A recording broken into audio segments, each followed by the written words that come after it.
Kenapa kok media tanamnya tidak menggunakan tanah, kok malah menggunakan sekam? Tunggu kembang nang Surabaya. Subscribe ya.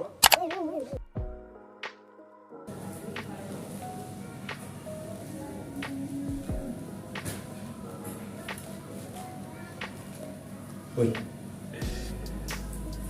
Halo semuanya, kembali lagi di channel YouTube Kebun Cak Ahmad. Nah, pada video kali ini kita akan sharing-sharing lagi.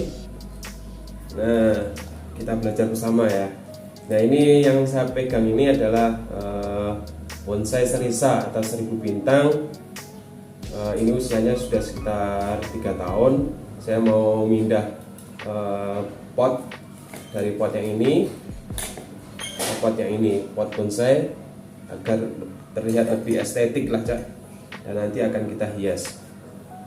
Nah, oh iya, ada pertanyaan, kenapa kok media tanamnya tidak menggunakan tanah, kok malah menggunakan sekam? Nah, jadi ini, Cak, media tanam tanah itu ada kelebihan dan kekurangannya. Nah, ini sudah ada penelitiannya ya. Penelitiannya itu dari Pak Roni dari Udayana, Universitas Udayana Bali. Judul penelitiannya kalau tidak salah itu tentang tanah sebagai media tumbuh. Nah, beliau menjelaskan media tanam tanah ini memiliki kelebihan. Yang pertama, dia lebih kuat menyangga tanaman, jadi lebih kokoh lah. Jadi kalau menggunakan sekam kan bisa goyang-goyang gini ya. Kalau menggunakan tanah dia lebih kuat, lebih kokoh. Terus yang kemudian yang kedua itu terdapat unsur haranya.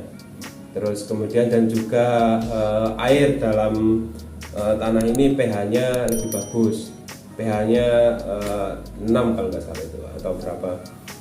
pH bagus lah untuk tanaman. Kemudian di media tanam tanah ini ada biota-biota baik yang bagus untuk pertumbuhan tanaman.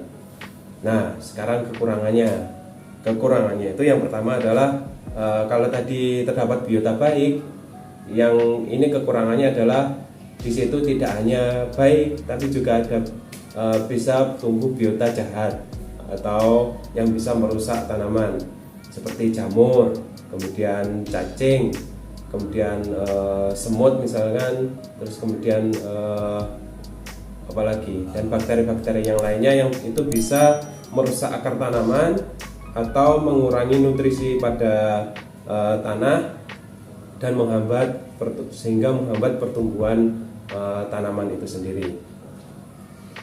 Nah, yang kedua, media tanah ini kurang poros, sehingga air untuk masuk ke dalam itu, dan juga udara atau oksigen yang ke dalam tanah itu kurang.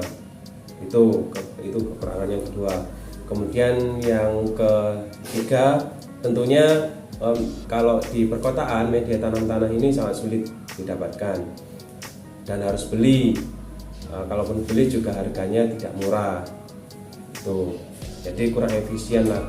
Kemudian yang ketiga, pengolahan pupuknya itu juga kurang efisien, termasuk pestisidanya juga. Kalau menggunakan sekam sangrai seperti ini, itu kurang lebih nyemprot pestisidanya itu seminggu sekali atau 10 hari sekali. Terus kemudian kalau media tanam tanah ini harus lebih sering, karena agar terhindar dari bakteri-bakteri jahat itu tadi, Cak. Kemudian apalagi ya, media tanam tanah ini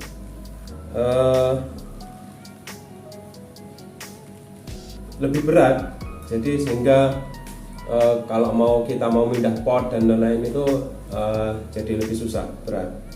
Kalau ini kan ringan.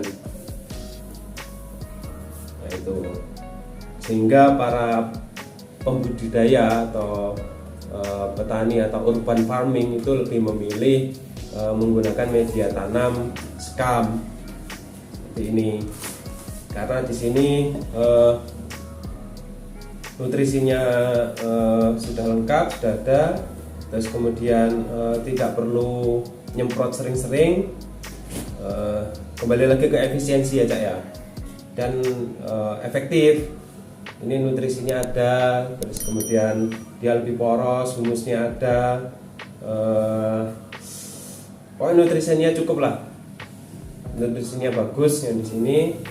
Kemudian dan hemat itu, dan ringan kan kalau ketika dipindah dari, misalkan mau pindah pot dari satu ke tempat lain atau mau pengiriman, kalau menggunakan skam ini kan lebih ringan, di ongkirnya kan juga lebih murah gitu dibanding tanah.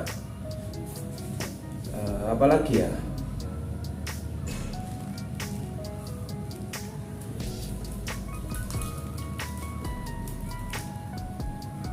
itu saja mungkin kekurangannya media tanam tanah, sehingga para pembudidaya itu menghindari tanah untuk untuk menggunakannya sebagai media tanam.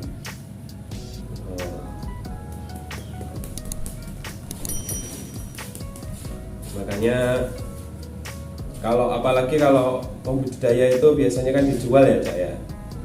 Jadi faktor efisiensi atau biaya itu sangat diperhatikan.